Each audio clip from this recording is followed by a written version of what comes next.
It was night time. Ibrahim had started reciting eulogies for the Ahlul Bayt and Hazrat Zahra.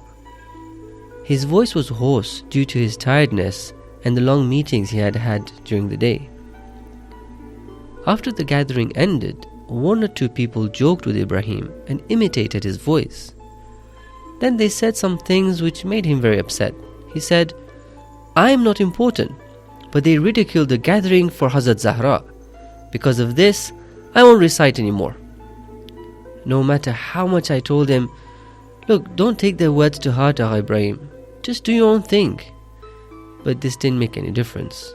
Late at night, we went back to headquarters and he said, "I won't recite eulogies anymore."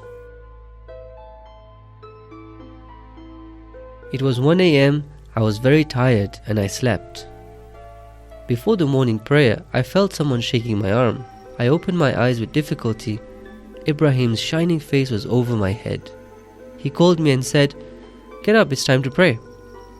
I thought to myself, this guy doesn't know what it means to be tired.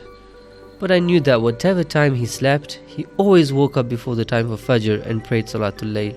After the Jama'ah prayers and reciting Tasbih, Ibrahim recited some supplications.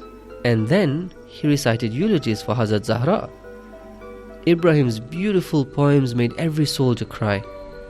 I, who had seen Ibrahim vowing not to recite eulogies anymore, was surprised more than anyone else. But I didn't say anything at that point. After breakfast, we were back on the road, and on the way I was constantly thinking of these strange incidents. Ibrahim looked at me and said, "You want to ask me why I recited a eulogy, although I had vowed not to, right?" I said, "Yeah, last night you swore that..." He interrupted me. "Look, don't tell anyone what I'm about to tell you, as long as I'm alive." I couldn't sleep last night, but in the middle of the night, I was able to sleep a little.